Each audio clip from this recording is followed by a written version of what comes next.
All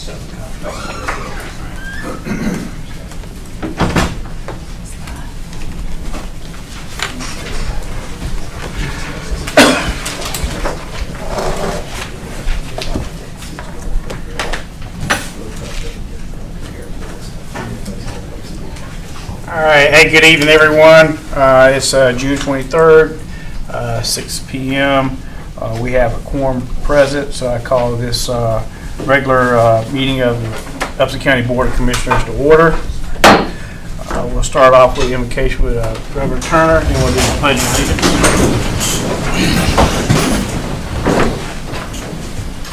Let's go to the Lord. Father, I just want to first of all praise you and thank you for your many blessings. Sure has been a beautiful day, Lord. And Father, these men who are our county commissioners, they're good men. And tonight, they're going to have to make some important decisions. So I'm asking that you give them wisdom, Lord. That wisdom to make the right decisions, because we have a good county that we live in, Lord. And help everybody that's here to be of a right mind, Lord. To be able to speak plainly, no problems, because we're going to claim victory, Lord, that everything's going to be fine. And we claim this in the name of Jesus. Amen. Amen. I pledge allegiance to the flag of the United States of America and to the republic for which it stands, one nation, under God, indivisible, with liberty and justice for all. All right, thank you.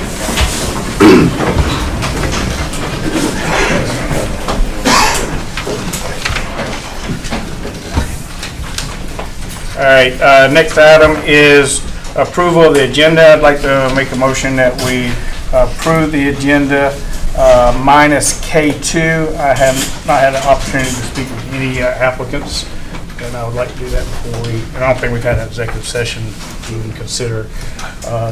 K1 is a reappointment, my understanding. So, I have a second. Commissioner Watson? Yes. Chairman Brew? Yes. Commissioner Ellington? Yes. Commissioner Jones? Yes. Commissioner Biggs? Yes. Motion carries.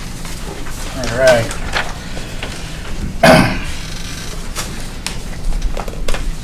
Okay, first item is a public hearing. Public hearing for beer and wine package sale. Applications on file and the commissioner's office from Roxana, I hope I said that right, Kusar, on behalf of Perfect Food Mart Incorporated, located at 2055 Highway 19 North. And we're going to do two separate public hearings? Okay, so can I get a motion to open a public hearing for this particular beer and wine license? So moved. I have Second. Commissioner Jones and Commissioner Ellington.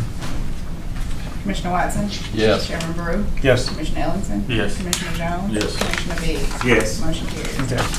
I don't have anyone signed up to speak. Is the applicant here? Does the applicant want to speak?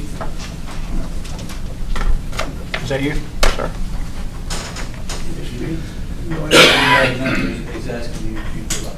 No. Okay. All right. Can I get a motion to close the public hearing? So moved. Second. Okay. Commissioner Ellington, Commissioner Jones? Commissioner Watson? Yes. Chairman Brew? Yes. Commissioner Ellington? Yes. Commissioner Jones? Yes. Commissioner Biggs? Yes. Motion carries. All right. Can you give us a... So everything was turned in, everything was in order, survey went fine, had the, our engineers at EMC to look over it. They okayed it, so staff recommends approval. Okay. Any discussion? I'll make a motion to approve. I have a motion to approve from Commissioner Watson. Second. I have a second from Commissioner Jones. Commissioner Watson? Yes. Chairman Brew? Yes. Commissioner Ellington? Yes. Commissioner Jones? Yes. Commissioner Biggs? Yes. Motion carries. All right. Next item is a public hearing for beer and wine package sales license from Roy Shahinsa on behalf of Rick Food and Gas LLC at 398 Martin Luther King Drive, Thomaston, Georgia. Can I get a motion to open a public hearing? So moved. I have Commissioner Watson with a motion, Second. Commissioner Ellington with a second. Commissioner Watson? Yes. Chairman Brew? Yes. Commissioner Ellington? Yes. Commissioner Jones? Yes. Commissioner Biggs? Yes. Okay. Is the applicant here? Okay. And we have no one signed up, so we'll close the public hearing. Can I get a motion? So moved. Commissioner Watson and second, Commissioner Ellington. Commissioner Watson? Yes. Chairman Brew? Yes. Commissioner Ellington? Yes. Commissioner Jones? Yes. Commissioner Biggs? Yes. Motion carries. What can you tell us about this one? Same, it was, everything was turned in, they had everything they needed, EMC looked over the survey as well, staff recommends approval. So were they talking about putting in gas pumps or anything in? Was that? They didn't mentioned? talk to me about that, but of course that wouldn't come through me. I haven't heard building and zoning say anything about it. That would probably need, There's a lot of concern from the residents about a convenience store being located in that neighborhood with gas pumps and all. nobody has said anything to me about gas. I wondered why the name was food and gas, but they didn't discuss a gas pump with me. Yeah. So how many, do we know how many beer and wine licenses we have in that vicinity? Is it, Just. didn't we just approve one not too long ago? No, the one, the same location, Oh, we denied, Yeah. okay, so they changed applicants. okay. I just wanted clarification. So, I'm trying to think of the closest one to, Fagan's Fast Stop on 19. but it's city. Let's see, yeah. As far as countywide, there's not enough Okay. in that area. That's your district, right? Okay. Anyone want to make a motion? I would like to make a motion, could, to table this if possible until we get a clear understanding of whether or not it's going to be a convenience store with gas pumps and all. Okay. I have a motion to table until applicant can provide further information.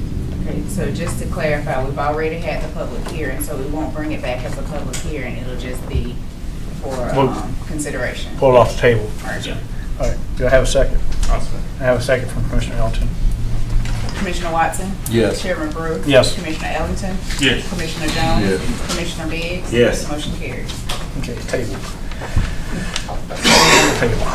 All right, next item is public comments. So if you would come forward, state your name and whether you're a resident of Upson County, and direct all comments to myself. First person signed up is Miss Dana Fowler.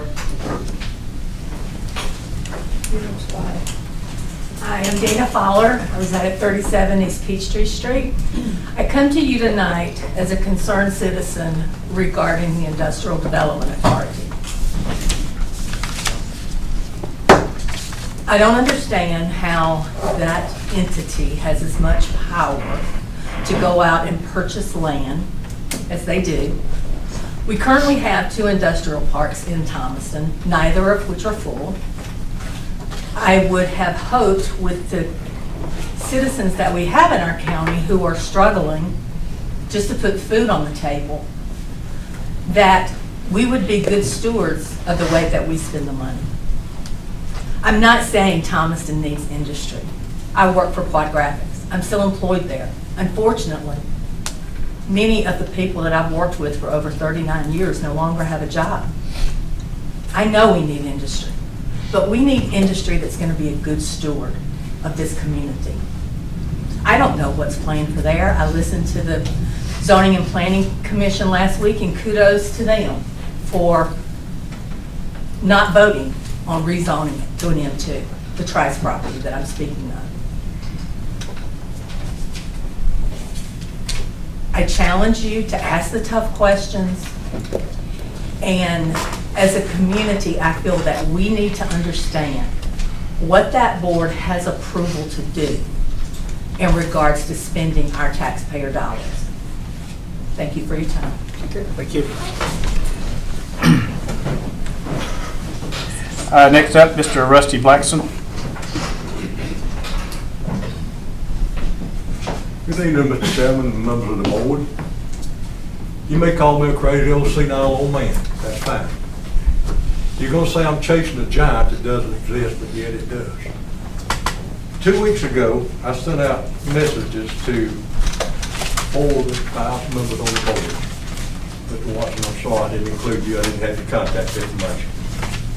I'll give it to him. Out of those 4 requests, 2 people answered me, and I won't call any names.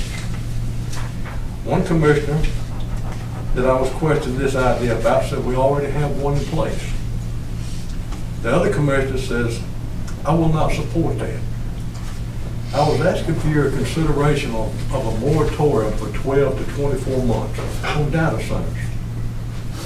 Yes, there's a giant that's out there, and it could possibly happen tomorrow, it could possibly happen 5 years, it may not never happen.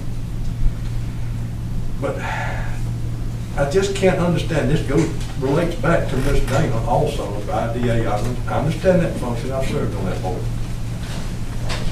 But I think a moratorium for just a short period of time, you discussed this in your retreat a while back. I understand there may be something in the works, I don't know, I'm not privileged to that information yet. But just as an insurance policy, why would you not instigate one for the time being till you have time to get your policies, your ordinances, your regulations in place? They could be one swinging in the back door tomorrow, and you will have no control over it whatsoever. So I'm just asking tonight for anybody on this board to make a motion to amend the agenda, call for an emergency vote, and enact a moratorium, a minimum of at least 12 months. It's just as simple as an insurance policy. And gentlemen, I'm sorry to say, and I'm not hammering anybody. I'm trying to protect our community. I hope you are too. There's a lot of information coming out about these data centers. They're fighting them all over the United States.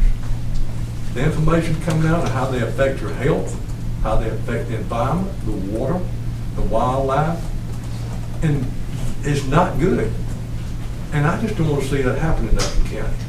I know we could use the millions of dollars of revenue. One commissioner says, I would rather have some regulations in place than I had a moratorium, because we can't support Upson County tax base just on building new houses. We've gotten by for many years. If we live within our means, we can still get by. I'm just asking for your help tonight.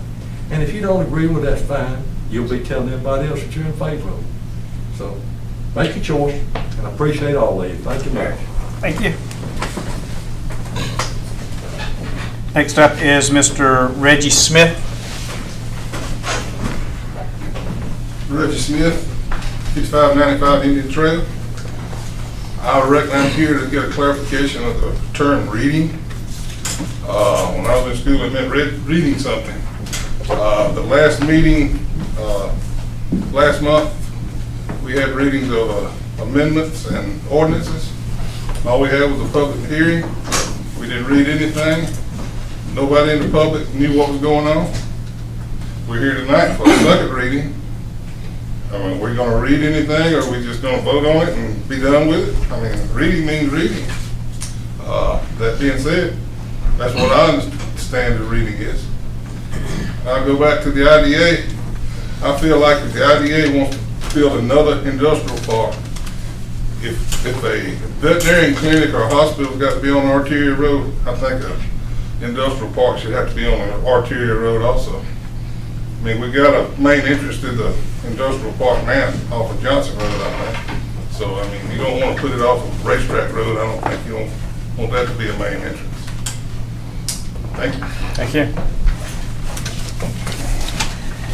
Mr. Richard Hickman.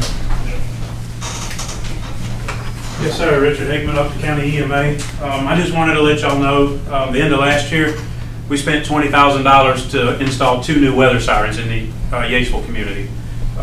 We did get some money back from GEMA for that, $15,040. So I just wanted to make the board aware of that, as well as the public, that we are working to make sure we can get all the money we can to help pay for these projects. So, all right. Thank y'all. Thank you. Oh, yeah, give it to finance, okay.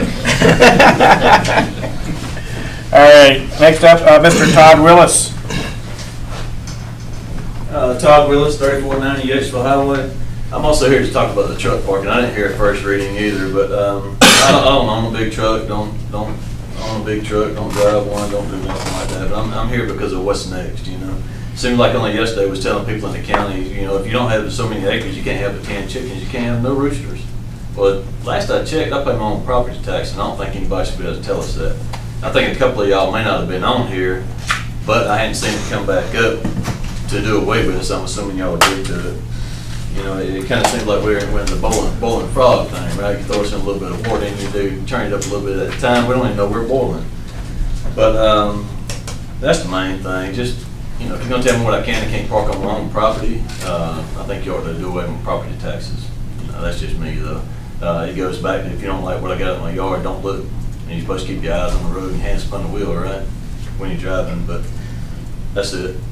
I'd like clarification on the first reading of it too. Thank you. All right, next up, Miss Jacqueline Lewis. Thank you.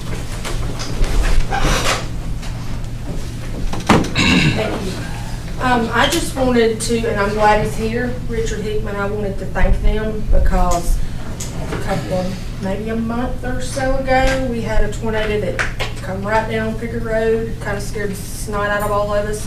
And I can honestly say, I was standing on the front porch the other day, as soon as that siren went off, I got a text saying it's in my area. And I cannot applaud EMS, EMA, the fire departments. I cannot applaud them enough for everything they do. We had a recent fire. They were there within minutes. And any money that they can get or we can give them, it is well worth it because, believe it or not, many years ago, 40 years ago actually, I was a fireman for Henry County. And we were very blessed to have a lot of money, and it takes a lot of money to operate those systems. It takes a lot of money to keep their equipment up. And I think that we should do anything we can for them. And he didn't know I was going to say that, and I didn't know he was going to be here, but I applaud them 100%. But also, on the second note, one of the previous counties that I was employed at, we used to have what we called a spring cleaning, and we actually got free dumpsters that they placed around the county. I came before the board before your time, Chairman Brood. And I want the county to do that again, even if it's a summer cleaning, because I ride the county a lot looking at planning and zoning issues that are coming up. And some people, they may not know that they can take one load a year to the dumpster and it don't cost them a whole lot of money. But to be able to just clean their yards up, to make our county look better as a whole. I mean, whether it's in the city, the county, or anything else. And we got those dumpsters free there. We just went and asked for them. Of course, you know, you can't dump your furnitures and all of those things there. We don't want 9 mattresses, but at the same sense, to clean up our county a little bit. If we could even look at that, I would appreciate it. Thank you.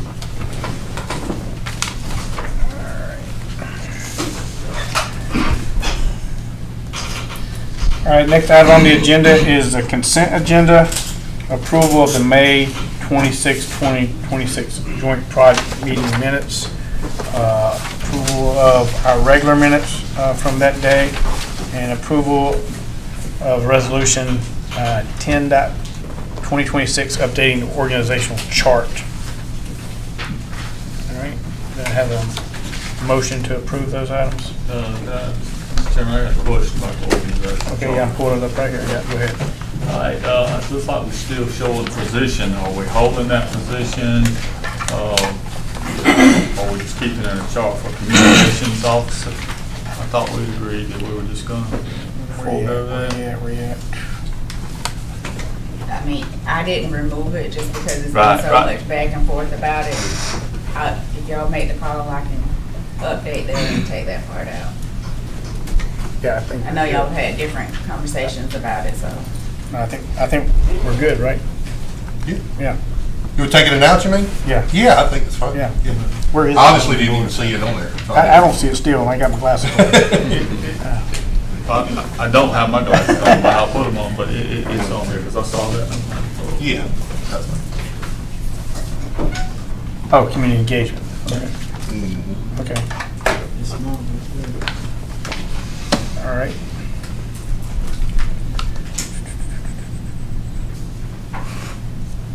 All right, so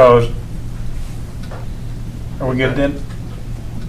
approval with removing community Yeah, engagement. I'll make a motion to approve with amending that position. Okay, so I have a motion to approve the consent agenda with the edit to the organizational chart, removing the community engagement position. Do I have a second? Second. I have a second from Commissioner Watson. Commissioner Watson? Yes. Chairman Brewer? Yes. Commissioner Ellington? Yes. Commissioner Jones? Yes. Commissioner Biggs? Yes. Motion carries. All right. Next up is new business, presentation and consideration of the mid-year budgets. First up is Griffin Judicial Circuit. We have a presentation. Y'all may not know Bill Coker. He's come with me. I'm Scott Ballard. I'm the Chief Superior Court Judge in the circuit. We're just here to answer any questions y'all may have.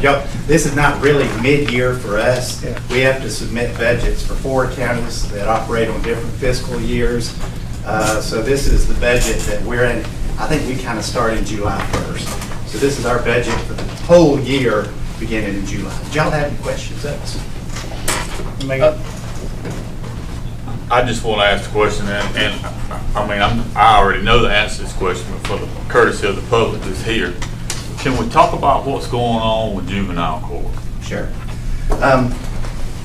First of all, I can't praise those people enough. I wish if you had the opportunity to speak with Judge Ott, who's the chief judge of that court. We only have 2, Judge Ott and Judge Ashton.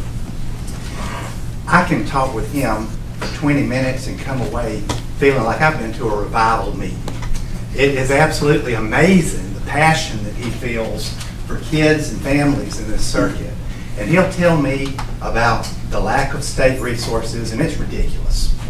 He'll tell me about the overwhelming need to find placement for kids that need help and for dealing with juvenile crime. We don't have state beds for kids who have drug addictions. We don't have state beds for so many things. And as you may know, the state just about requires that somebody's committed 7 or 8 crimes before they can be put in juvenile detention.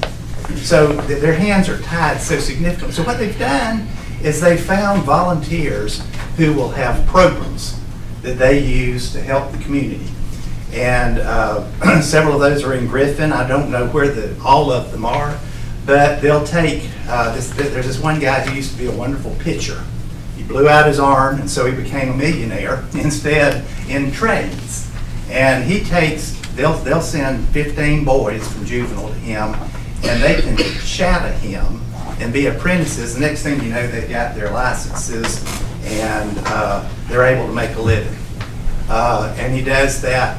They got bunches of programs. So anyway, they told me about those programs. A lot of the times they're paying out of their pockets for the ceremonies when people graduate from those programs.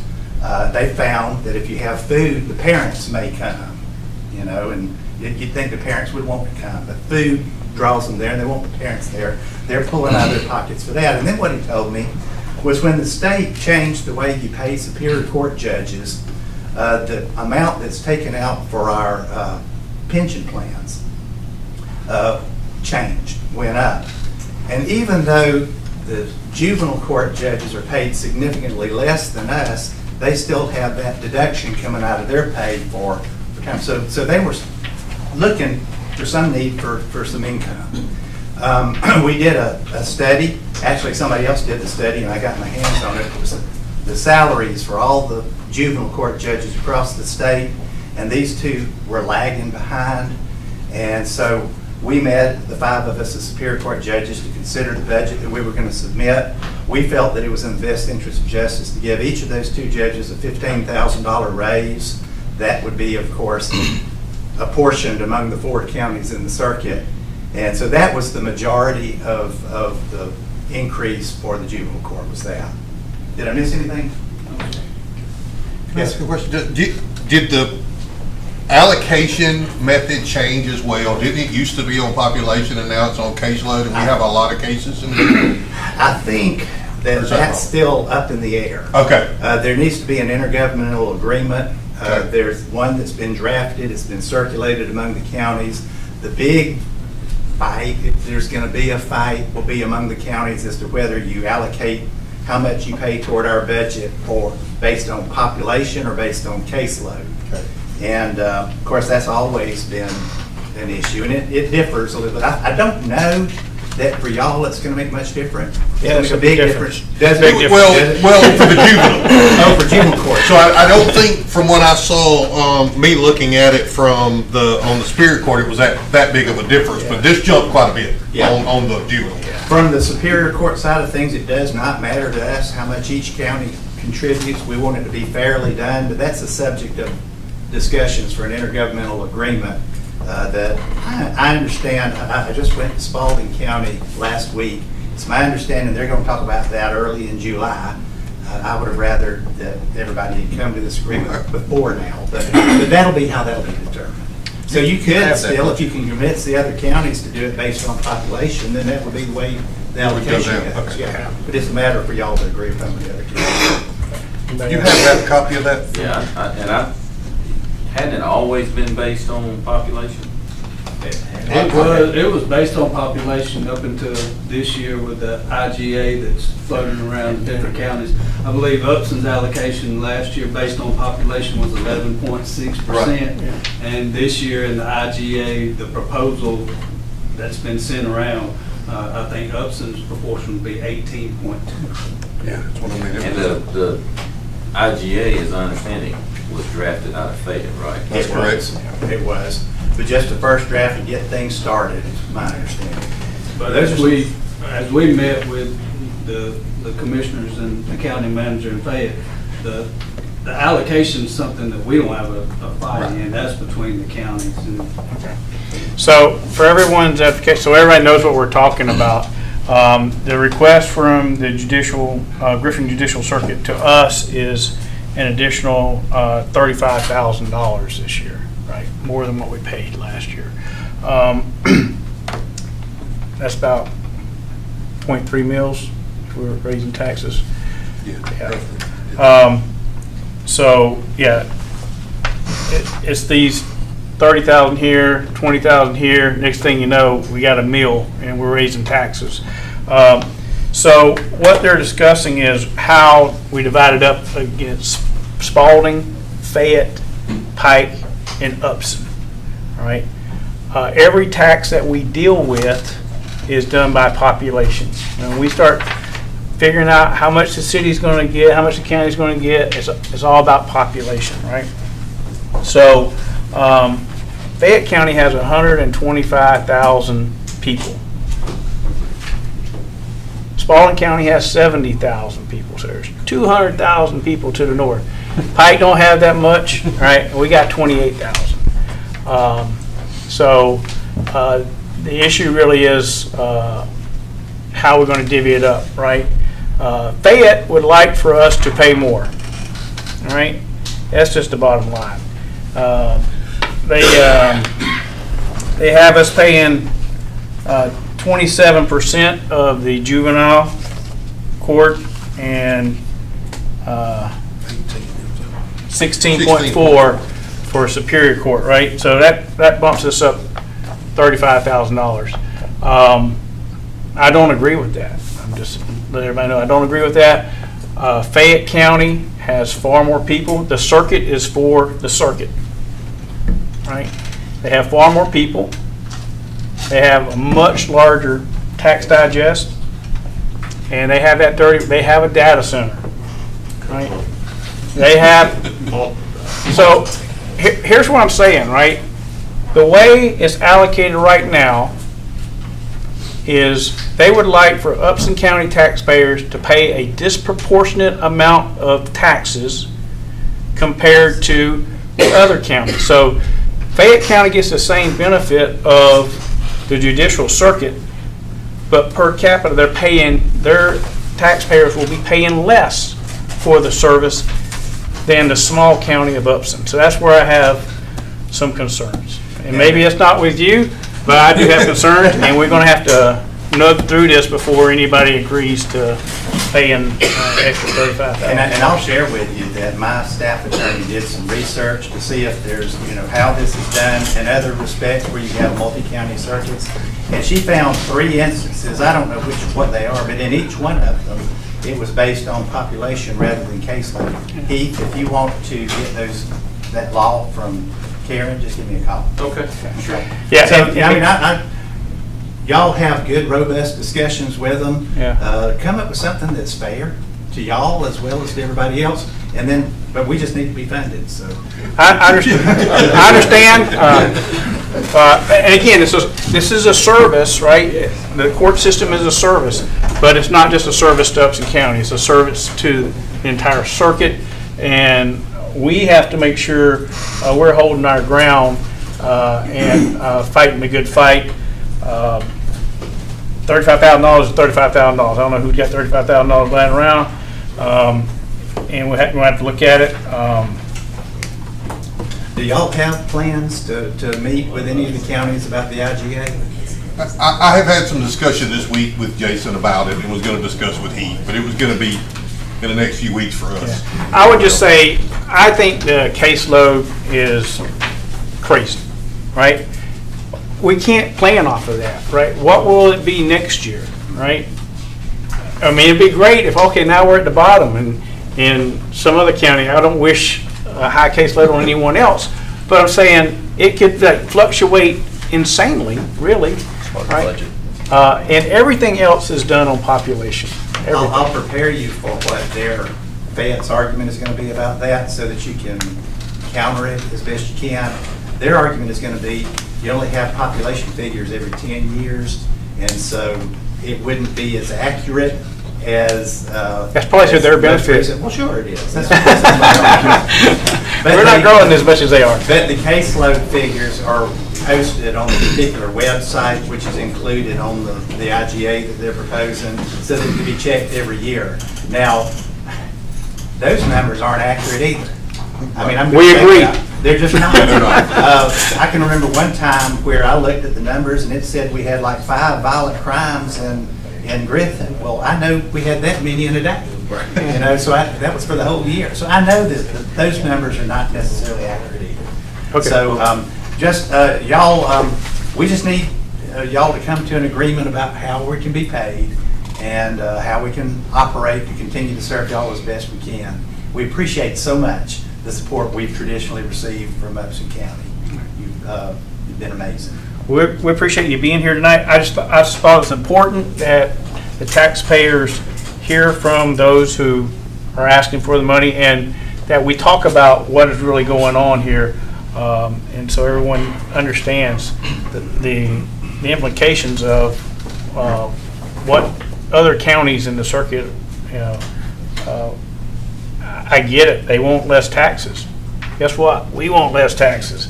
So we have to thumb wrestle probably, but that's where we're at right now. Chairman, can I add 1 or 2 things real quick? Just for the juvenile court, I know it went up, but one thing y'all probably don't know is, as Scott said, we only have 2 juvenile judges. They're on call twice a month. 2 judges, so 2 weeks out of the month they're on call 24/7. So that's something that's it's a little different than Superior Court. I mean, they're on call too, but there's 5 of them. So it's just something to keep in mind. Well, and when you say they're on call, they've got real quick deadlines. Like sometimes 24 hours they've got to make a decision. So they got to stop what they're doing somewhere to run for these emergency hearings around. My hat's off to those 2. They are real public servants. Lonnie, were you going to ask about the incentive? What was it? Incentive pay or? Oh yeah, the locality pay. I think we approved it, but I'm not sure all the other counties did. So are we paying that? No. The way that stands right now, we wrote the resolution so that it would come into effect when all 4 counties had approved it. Okay, Y'all that's what I approved thought. it, Hype approved it, Fayette disapproved it, and Spalding tabled it. So, we still would love to have that. It would be a wonderful gift from y'all to us. It's about $21,000 per judge, whereas up until this year, you've been paying $50,000 per judge for supplements, which is what a locality pay is a supplement to our state. And when I say 50,000, I mean circuit-wide. 21,000, I mean circuit-wide. So we would love it if y'all would agree, and it's even been mentioned that if y'all felt it in your heart to say, well, you know, even if the other counties don't go along with it, we'll go ahead and pitch in our part. We wouldn't turn it down. So if I can say this, at Fayette County's last budget meeting, I believe, a week or so ago, they unanimously approved a 5% pay increase for all their elected officials and constitutional officers. They bypassed us and didn't consider our request. Yeah, that doesn't mean they won't ever consider it, but that's where we are right now. Thank you for bringing that up. I have a general question, not related to the budget, but just now that you guys are in the new courthouse, have you been able to get through cases quicker with? It's wonderful. Yeah. That's wonderful. How I is did the have a caseload? request from Judge Miller to Mr. Lonnie about the bench and the Yeah, jury he's- assembly room. Yeah. He would like We've that. met on that. I would be remiss if I didn't bring it No, up. I appreciate it. That's where you took me, right? Yeah, that's where I took you to look at that. We're oftentimes running all 4 courtrooms on a daily basis, so.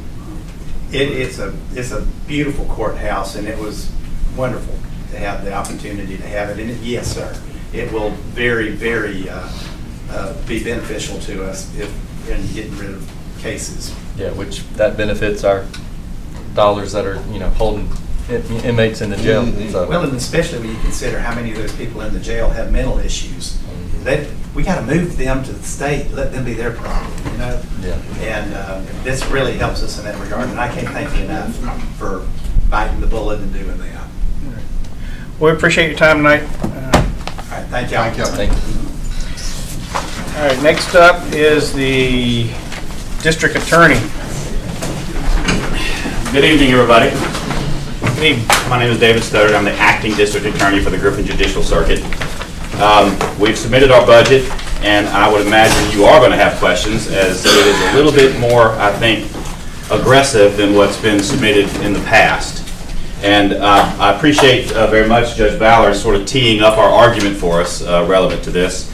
Yeah, we are enjoying the new courthouse very much, and it's been fantastic. What we have asked for and what we need. We used to have 3 lawyers in the Upson office. We had 3 attorneys. One left us and went to the AG's office, and we were now able to replace that 3rd attorney. So we have 2 lawyers working in the Upson County office. And right now, our Upson County caseload is riding at about 1,553 cases. That's 18% of the total circuit of cases.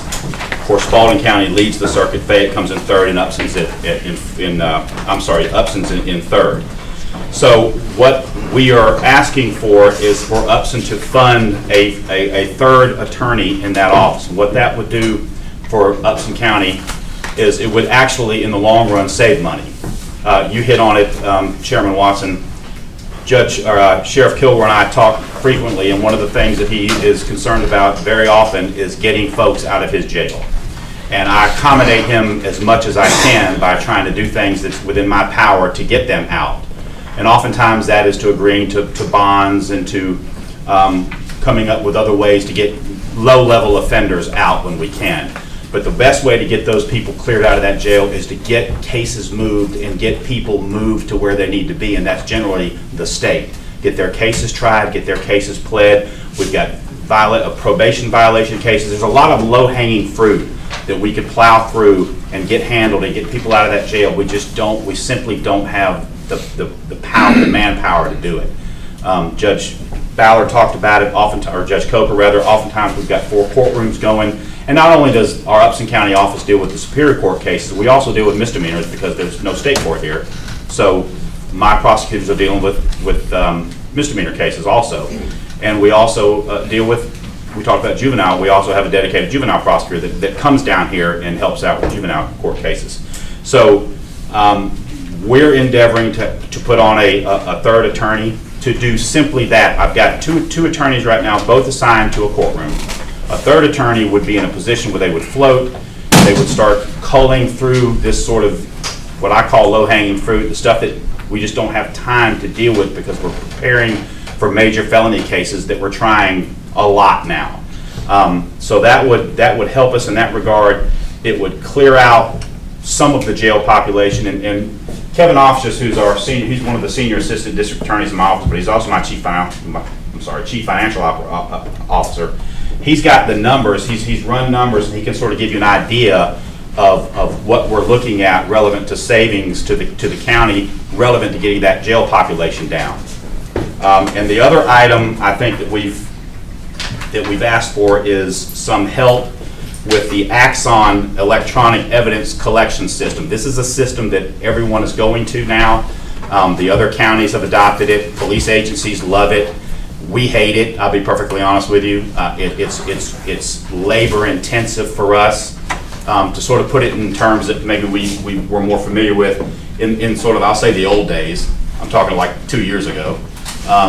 The way that we collected evidence was the police departments would work their cases. They'd make their paper copies. They'd get the discs of any videos or body cams that they have, and they would physically bring those things to us.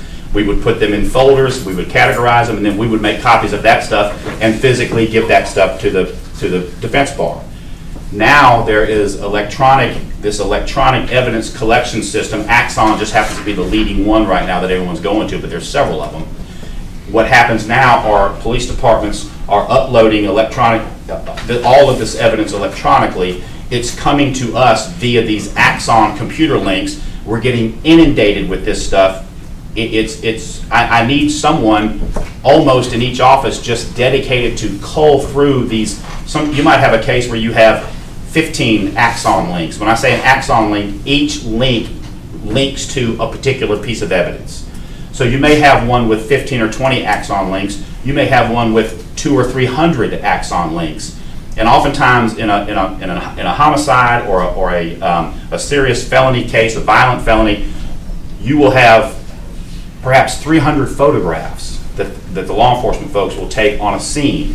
And each one of those photographs is going to be represented by an Upson link. So it almost exponentially increases the workload and the way we have to cull through and collect evidence now and organize evidence and get it sent to the defense bar.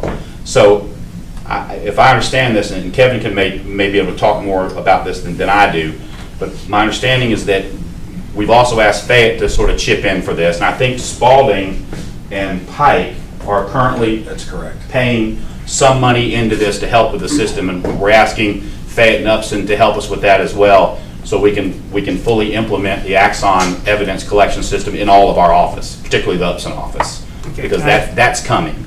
Is this a one-time cost or is this a subscription cost? It's a license, okay? It is a like any other intelligence-based, evidentiary-based system. It is a license, so it's a yearly cost. That's correct. And that. Yeah, sure, absolutely. So that is part of. I'll stand over here. I'm gonna put my back anyway. I'm sorry.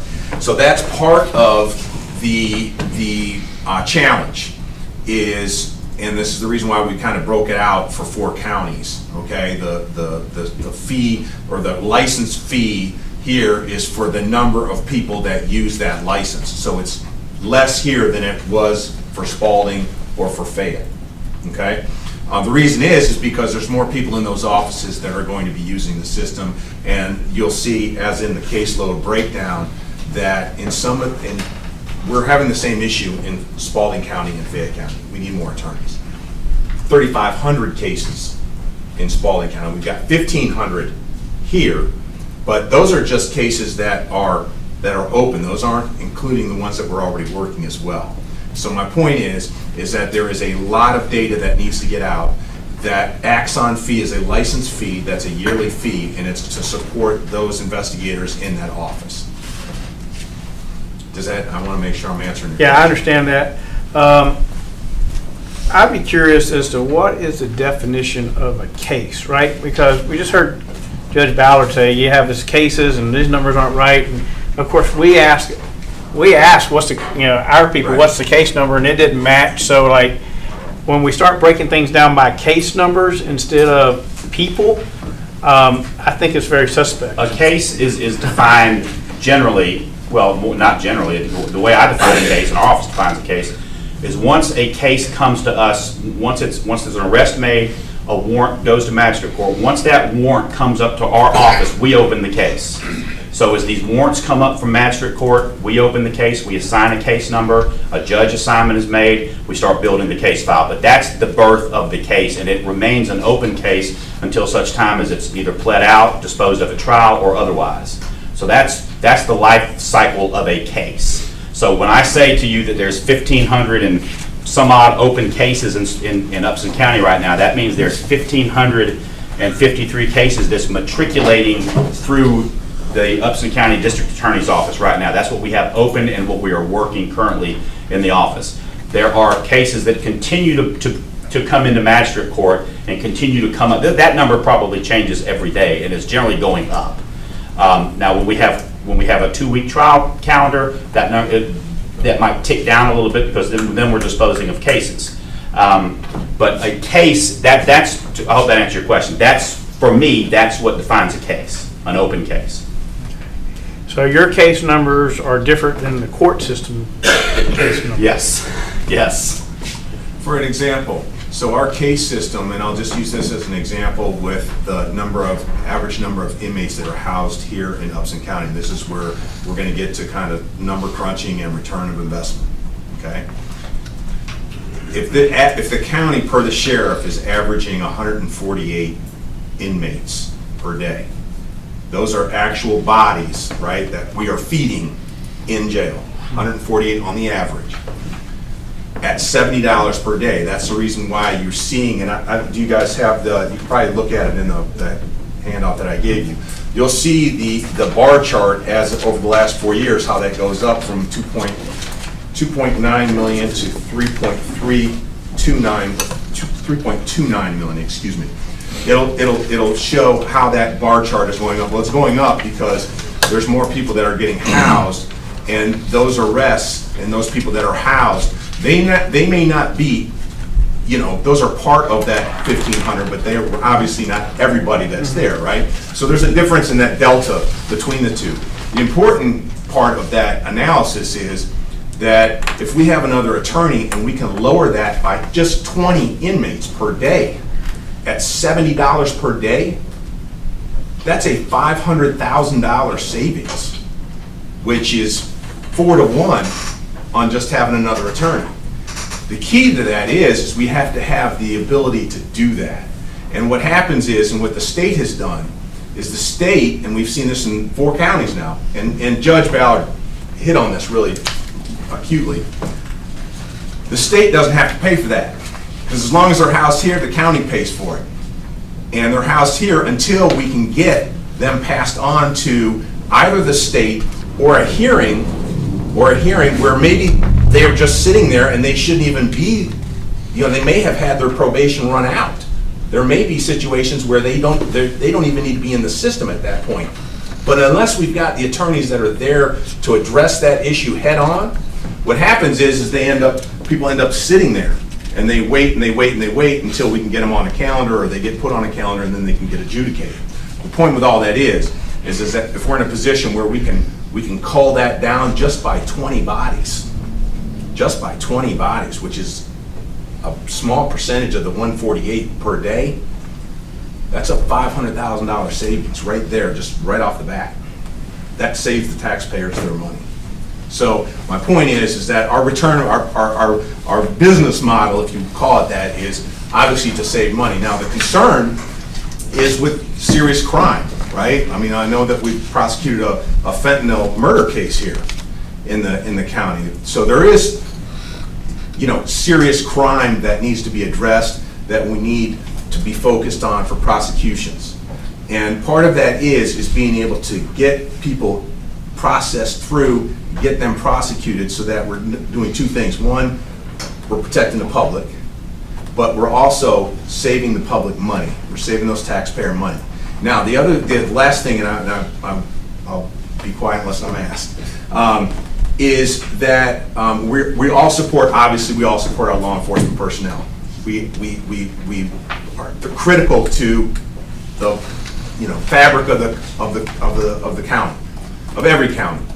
And you'll see again in that same PDF, you'll see the number of dollars that have been allocated at roughly a 15-to-1 ratio. And so in the narrative of our proposal is that 15-to-1 ratio that's occurred over the last 3 or 4 years. That is to cover the initial arrest, right? So a person gets arrested and they go before the court, where on the prosecution side, that arrest is just the tip of the iceberg. We've got to support juvenile court. We have to have attorneys for juvenile court. We have to support magistrate court. We have to support preliminary hearings. We have to support the trials. We have to support arraignments. There's a whole series of things that we have to do. And the other thing is this, is with the DA's office, is that we're not only supporting the Upson County, Thomaston, law enforcement, Zebulon PDs. We also have cases that are coming in from the GBI and from the Georgia State Police. One office has to support all of that. And so that's where that's the real rub, is where we really need to be able to support the county with another attorney. It's okay. So the technology fee, you said that's a portion of the total fee. What is the total fee? What's the total yearly? The total yearly's on there. For the Axon? Yeah, for the Axon, I'm sorry. So you're saying that's our portion, that's how many licenses we need in Upson County would cost? Yeah, that would just for users in Upson County. Right. I'm sorry, I should know this off the top of my head. I was thinking there was some total fee and y'all were trying to break it up by some percentage. No, it goes by, I'm sorry, it goes by, it should be right down there, 14,304. That's based on full-time equivalents at a specific site cost per person for, I guess, for a month per year. And that's what it comes out. And don't quote me on this, I can get you the exact figures, but I'm pretty sure it's like 6 or 7, it's 7 or 8, maybe 10 FTEs. Full-time equivalents. Yeah. And also on our budget, and I forgot to add this, the request that we're asking for is a fully burdened labor rate. So we're not talking about having to add on any overhead or anything else. That is a out the door, full cost. For the attorney. For the attorney. Right. So it's not like we're having to say, okay, it's this figure, and then we've got to figure in all these other overhead costs, fringe benefits, and everything else. It is a fully burdened with all the indirect costs included. So do we have 3 assistant DAs? You mentioned we lost one to the... Right, we have 2 currently. But did we have 3 at one point? We did, yes, we did. We had one who, and she was state funded, and she left and went to the AG's office, and we just have not been able, we couldn't get a replacement for her. So we've noticed the increase in workload with the other 2 attorneys and sort of getting behind in some areas. So, Mike, I don't know, but so did we amend the budget at some point over the past couple of years? Are you saying it was state funded? No, it was state funded, so it was never in ours. Yeah, the Upson County does not fund any lawyers in the Upson County office. Pike County funds one of the lawyers, the state funds the other, and the state funded the 3rd lawyer who left that I referenced. So currently, y'all don't, or the Upson County doesn't fund any of the attorneys in the Upson County office.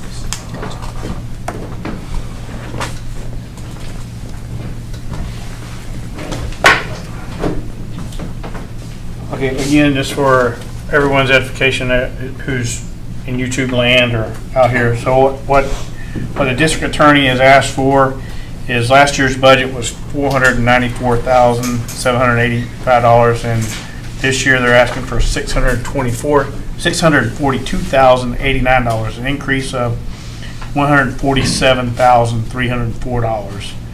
Again, impactful when it comes to property taxes. That's a significant hit if we were to approve that. And listen, I just want to add that we are certainly sensitive to what's going on at the state capitol relevant to the discussions about property taxes and the county's abilities to collect tax revenue and what's happening down there. We get that, believe me. And we're sensitive to that, and I can assure you that we will respect every single tax dollar that we receive, and we'll put that money to the best possible use that we can, supporting our law enforcement community and keeping this community safe. I can assure you that. We appreciate your time tonight. Thank you very much. Appreciate y'all hearing us.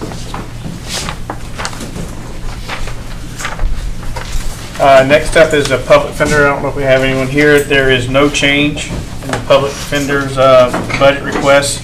Last year, $400,660. This year, $400,660. Exact same budget. Next is Pine Mountain Regional Library. I'm not sure if we have someone here. We do? Okay.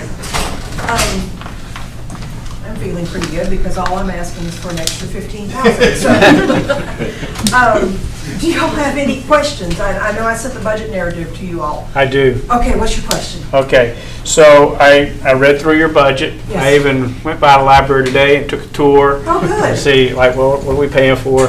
Very good. And so you requested $15,000 amongst those who, it's a cost share. We don't pay the entire $15,000. It's between the city and... Yeah, we pay 11 something. In the budget, it says that you have an operating fund of $10,000 per county that you keep, and that you currently have for Upson County $20,000. So I would like an explanation of what that fund is. Is that $20,000 you have in reserve, or is that? So that, what that is for is if, it's required by our constitution and bylaws that we have to have that. And by policy that we have to have that. And it is because if our funding gets cut, if you were to suddenly have to cut all the departments that have been requesting money, that would give us the money that we need to get through the rest of the fiscal year, to be able to pay the staff, be able to pay the electric bill, all of that kind of stuff, to buy materials. And materials are books and DVDs and audio books and ebooks and all that kind of stuff. So that would give us the funding to be able to cover the bills should our funding get cut drastically. Right. So my question is, your policy requires you to have 10,000, but you have 20. Right.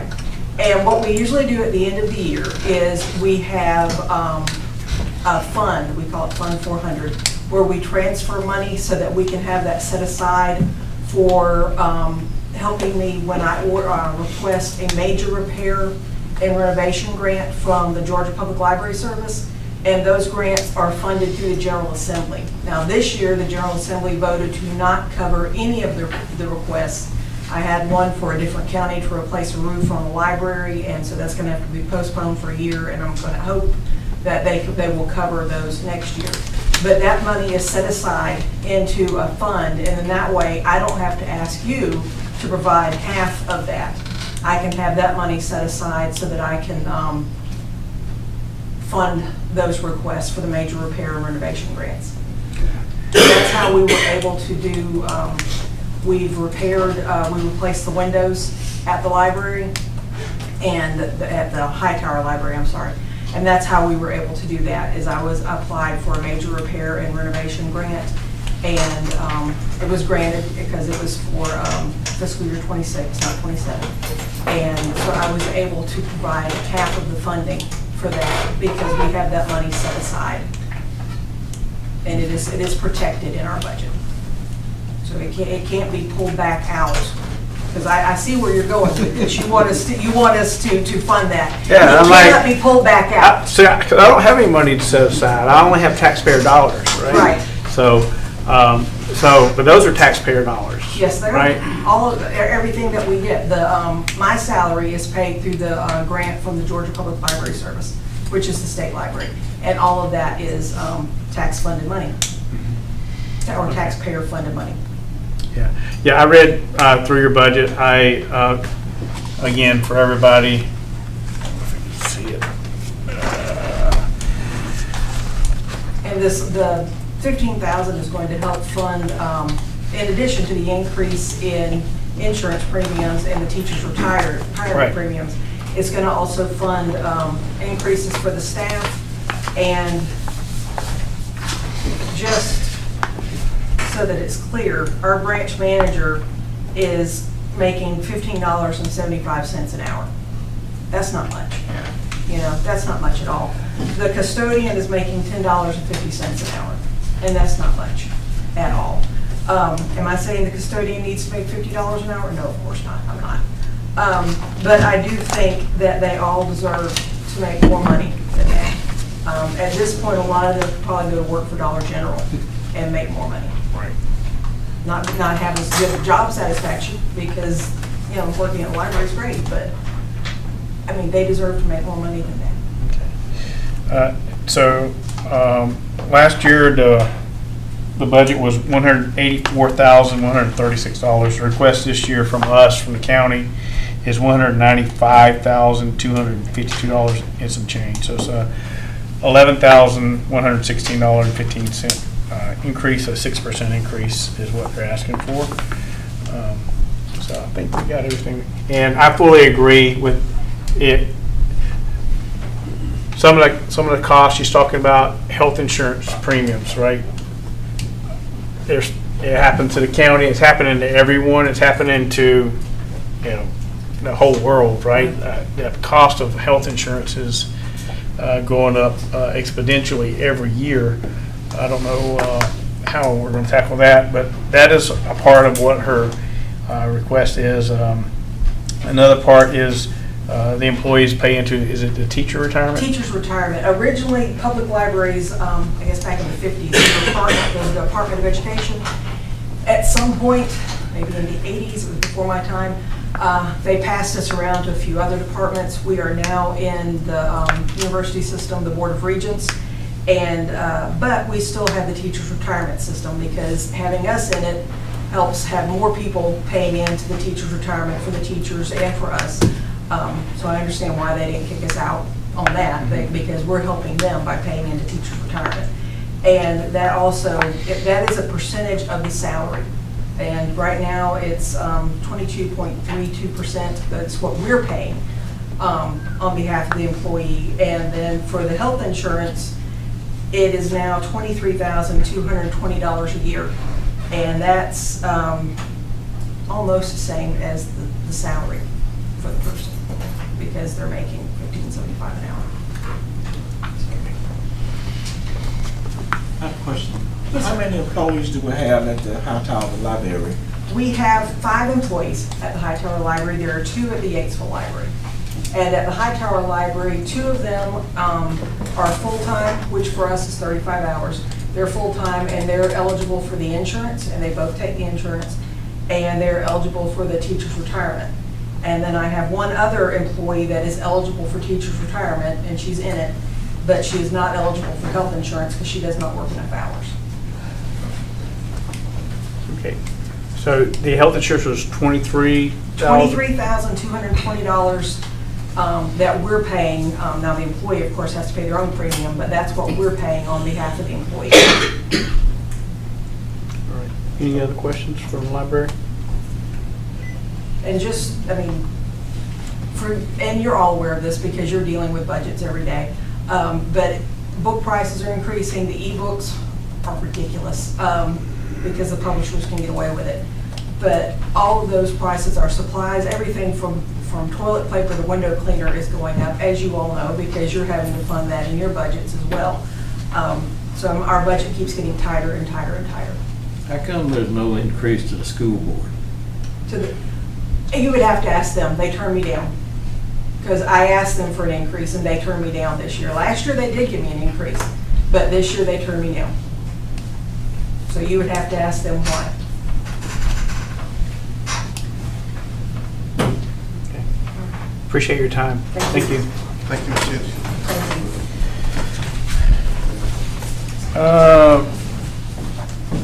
We have Department of Family and Children's Services. I think there was no change, correct? And That's $40,000 out of the county budget to Department of Family and Children Services last year, and that's requested for this year.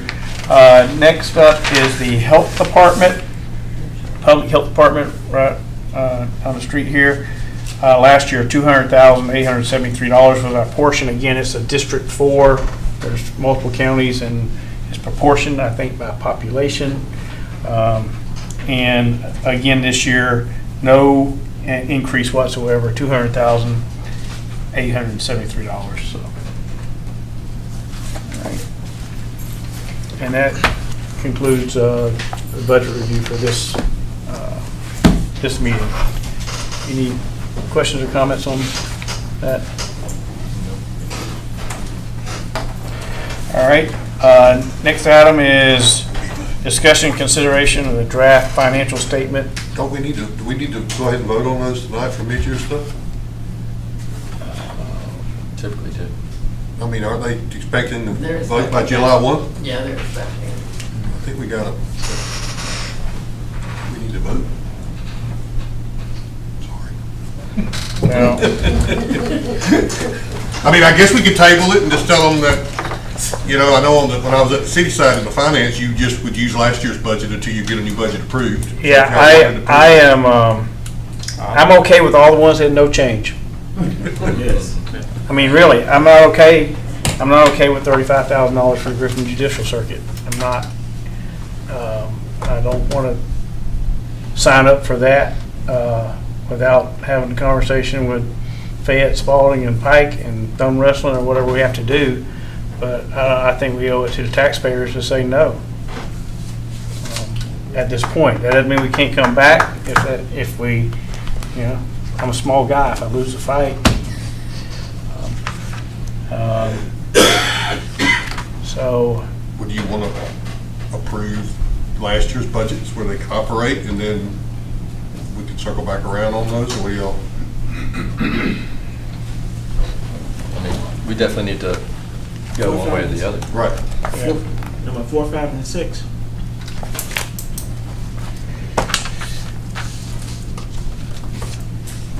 All right, so somebody's got to be the bad guy, so I guess everybody makes it. Okay, so Where that hat will. all right, so I'll make a motion.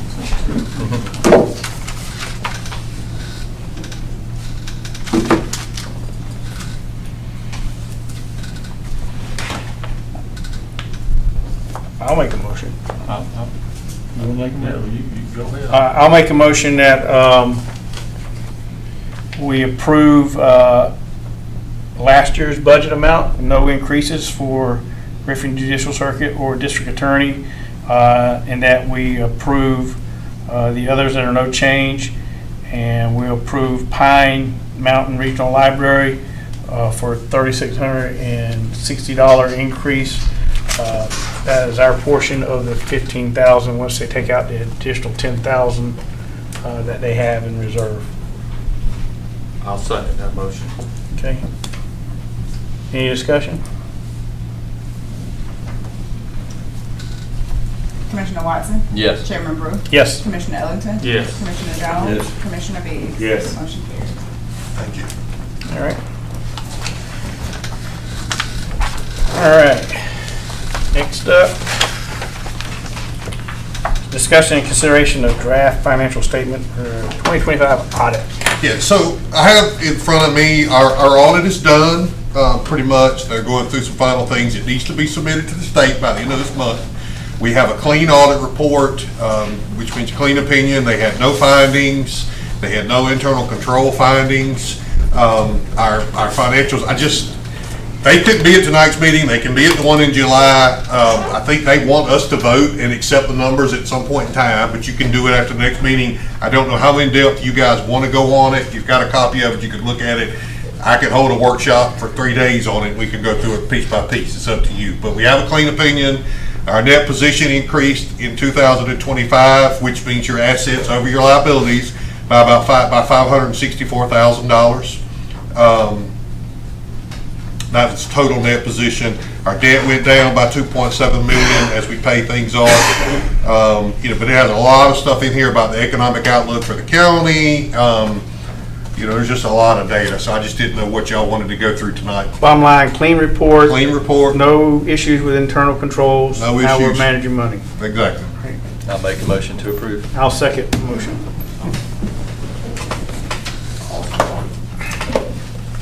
Great audit. Good job. Commissioner Watson? Yes. Chairman Brewer? Yes. Commissioner Ellington? Yes. Commissioner Jones? Yes. Commissioner Biggs? Yes. Motion carries. All right. Next item up is second reading and possible consideration of text amendment for R2 lot size for public water. All right.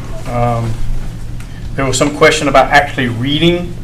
And I can address that if you want. Yeah, you can go ahead and address it. I was gonna. So, yeah, there's confusion on what the definition of reading is, and there's law on that, and it's OCGA 36-66-4. Anybody wants to have any fun digging that up, finding it, but the philosophy behind a reading is actually to put the public on notice of a change and for them to be able to come forward and be heard on any issue they have with it. And the notice part is, putting it on the website or putting it in the paper or making it available to the general public. That it is what the law considers the reading portion of it. So there's no specific requirement that there is a reading, only that the title is read and that it's made available for public inspection and that the ordinance number be stated in public. And if you think about it, and you guys know, the rationale for that is just like the zoning change we have coming hopefully very soon. It's almost 200 pages. I mean, we would be here for hours reading that. So that's the reason the law is the way it is. It is confusing when you announce a reading, but that is not what most counties or municipalities do. They don't read word for word the ordinance. So I'll be the bad guy and make that statement. There's no requirement for that, and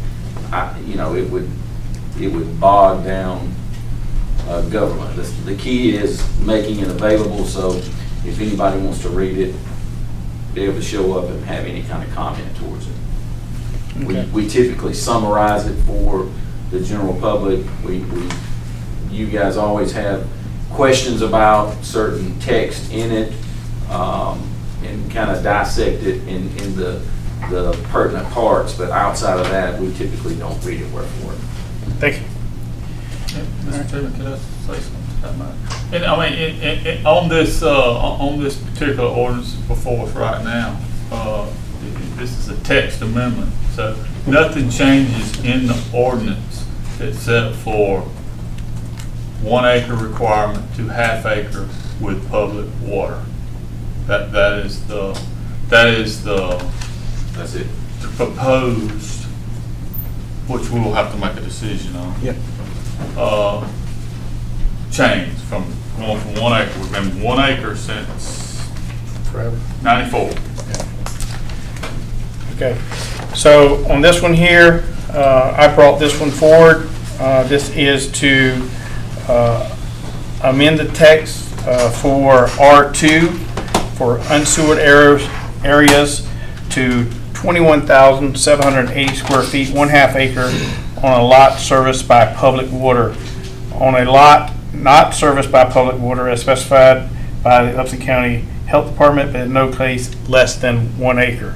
What this text amendment does, it changes our ordinance that hasn't been updated since 1994 to come in line with the most recent and current guidelines from the Department of Public Health from the state of Georgia as to what they recommend for septic. And as in everything else, systems change, systems get better, and in Georgia, that is the recommendation as a 1/2 acre. Now, we do have some concerns, and it's kind of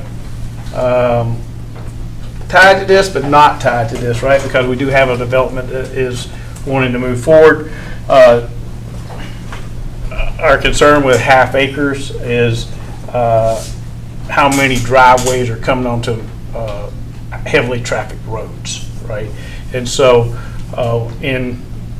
there is a developer who is very interested in this R2 part with septic, but what we also want to address is the driveways, right? So we do have the rewrite of the entire ordinance, and in that is the subdivision ordinance, right? And so what we have here is some proposed language to move forward with this tonight in paragraph H of this section of the ordinance. Once the entirety of the ordinance is done and the subdivision ordinance is done, H would be lined through, and it'll be what the subdivision ordinance is. I will tell you the end goal, what we would like, and what we've expressed is we would like when major subdivisions come into our area that they have an internal road, that we don't have a whole bunch of driveways coming out onto a major road, right? That would be ideal, right?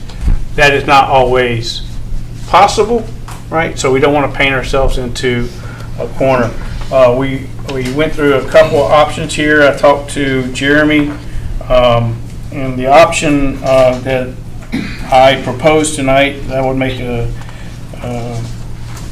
motion that we approve with this is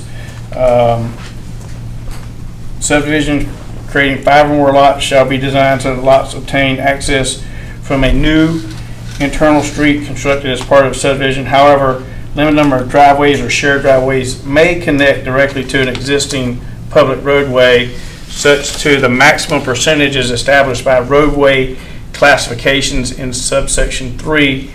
The percentage limitations apply to the number of driveways, whether individual or shared, and not to the number of lots that may front an existing roadway. Lots may front an existing roadway, but driveway access from the roadway is prohibited once the applicable driveway cap is reached. So what this is saying is, example, you have a subdivision that has 50 houses or 50 lots, right? For this particular formula, it would say if you're going to have 50 lots, no more than 10% of that number can be driveways onto an arterial road. So if you're going on Highway 74 or Highway 36, you may have 50 homes. Only 5 homes can have driveways coming onto the road. All the other homes back there have to have some other ingress and egress. On a collector road, which is, example here is Jeff Davis, right, would go from one arterial 19 to another arterial. Am I saying that right? Arterial. Okay, I always screw it up. 74, it would be 20%, right? And then you have local roads, which are kind of like neighborhood roads, is 30%. So it allows some flexibility, but it really restrains the number of driveways coming onto the most trafficked roads. So that's what I propose tonight. And I'll make a motion that we pass this text amendment with this option. However, when we approve the thing, it might change, right? So when we approve the subdivision ordinance, it may change. It'll be more in-depth description, I'm sure. Mr. Chairman, I would like to have more time to actually study this proposal itself, because after everything was posted on the website, there was a lot of concern about different residents about as far as changing from 1 acre lots to half-acre lot sizes, what it would do if people decide to develop a subdivision, would it consider being high density at this point in time or low density.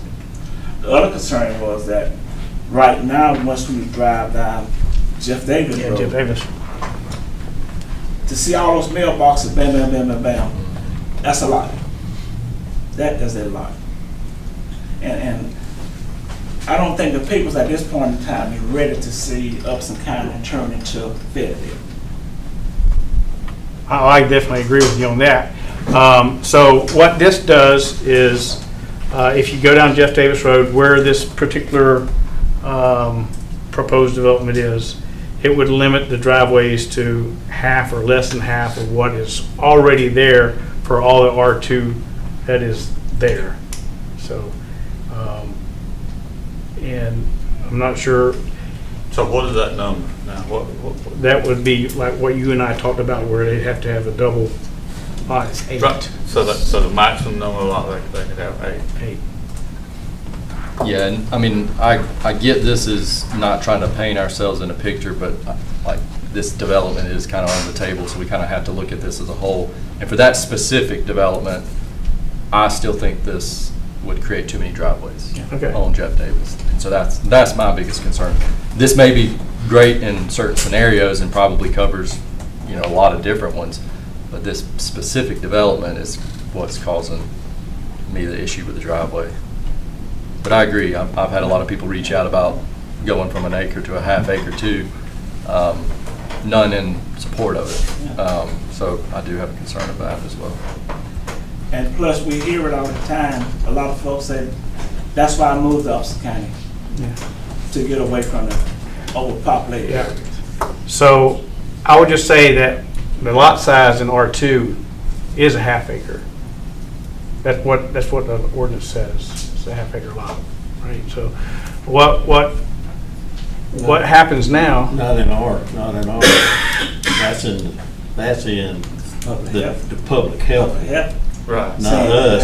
Us is a. Our ordinance is 1 acre. Yeah. Our current ordinance for Upson County is 1 acre. Is 1 acre. Yeah. And we can supersede the state law on that.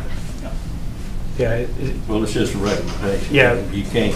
It's a minimum. It's a bare minimum. Yeah. So we don't have the ordinance in front of it, but it's a half acre unless you're unsewered. Let's see what's this. Let's see. Anything less than that, Yeah. then you're out of compliance with public health. Less than half an acre. What's that? Anything less than a half an acre, then you're out of compliance to the Department of Health. Yeah, less than a half acre. Yeah. You can't go less than a half acre. Right. Yeah. So by having 1 acre lots, we're still in compliance. Yeah, but 1 acre lot is the same as a R1 lot. There's no different, we shouldn't even have R2 then at that point, is what I'm saying. So, but we. There's a difference in the square footage in R1 and R2. It's 1,008 in R2. It's 2,200. I forget. But in this particular area, where we're proposing, all around their half acre lots on septic, right? Pre 1994. Yeah. All right, you want a table till? Yes. Till an indeterminate date, or you need a certain amount of time? We either need a table or a vote on it. Let's table it, so we'll finish the work session and just discuss it at that point in time. Okay, we have a motion to table. All right, we got a motion and a second to table. Commissioner Watson? Yes. Chairman Brew? Yep. Commissioner Ellington? No. Commissioner Jones? Yes. Commissioner Biggs? Yes. Motion carries. All right. Next up is second reading and possible consideration of truck parking ordinance. This is Commissioner Jones, you brought this forward. Do you want to speak to it? Yeah, this was brought up from, and I'm going to speak to Mr. Willis. This has nothing to do with agricultural land. It's only for subdivisions. There are some trucks being parked in some subdivisions that neighbors are complaining about. We have no ordinance to stop them from parking tractor and trailers in subdivisions. And that's what brought this about. Has nothing to do with agricultural land at all. It's only in subdivisions. So that's what this ordinance is for. can add some more language if you want me to. Yeah. So, basically, this gives a definition of commercial vehicle, specifically being any vehicle over 26,000 pounds or any trailer over 10,000 pounds. And that would include, any whatever it would be, limousine, flatbed truck, it lists dump truck, septic tank truck, tow truck, and so forth. So that's your commercial vehicle that it's targeting, over 26,000 pounds. And it would prohibit commercial vehicles in lots under 2 acres, specifically addressing R1, R2, R4, R5, and PR. Commercial vehicles would be prohibited in all these districts unless they are in the rear yard and located within an enclosed building and not visible from the right-of-way or any adjacent property. No commercial vehicle would be able to be parked, kept, or stored in any public or private right-of-way in any of these districts. So that would be the gist of the ordinance. Any vehicle over 26,000 pounds specifically. And it has 0 effect on AR.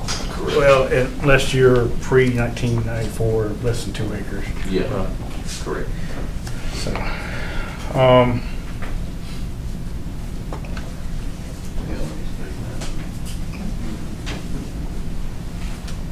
now it lists a lot of different types of vehicles.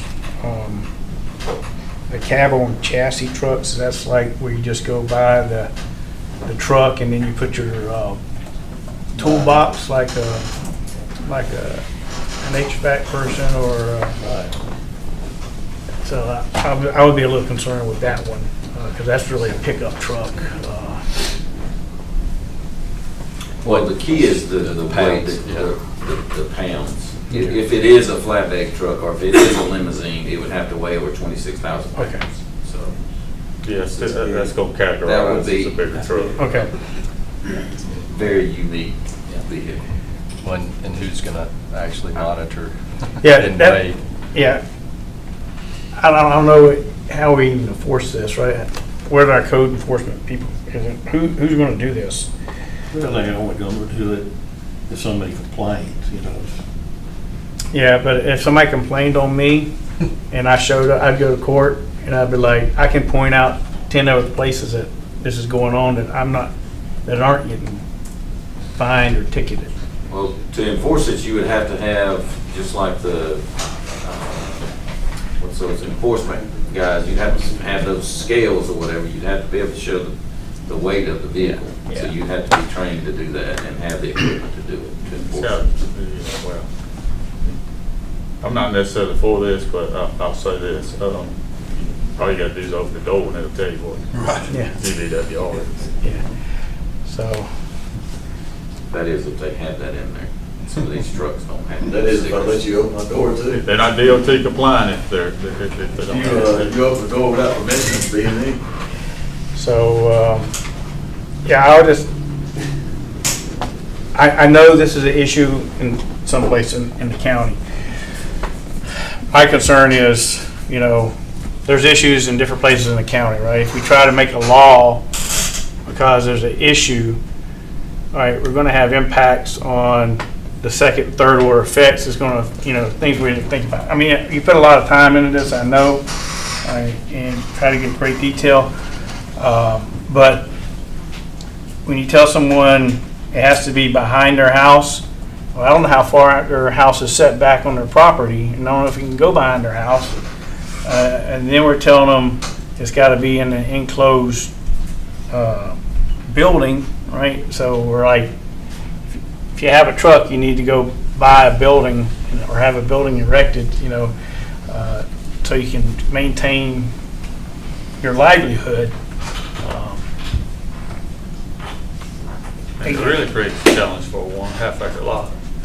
If you got a commercial vehicle. Yeah, yeah. So, Yeah, I get it, but I think this is HOA territory, myself. I don't think this is government. I don't think we can enforce it. That's my personal opinion. And I really don't think you have to hide your vehicle from your neighbor out of public sight. I just don't agree with that, so. But, I'm one vote. I'll make a motion. I make a motion that we not approve this ordinance.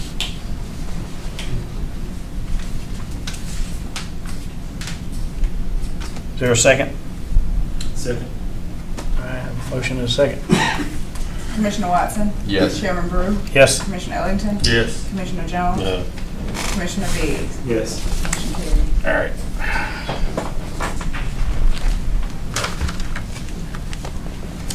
I lost my agenda.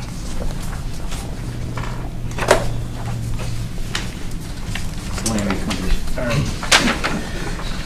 All right, next item on the agenda, discussion and consideration to change authorities of the planning commission. So this is not for any type of vote tonight. This is for some discussion. There's a couple of issues that have arisen that I think we need to be on top of and handle.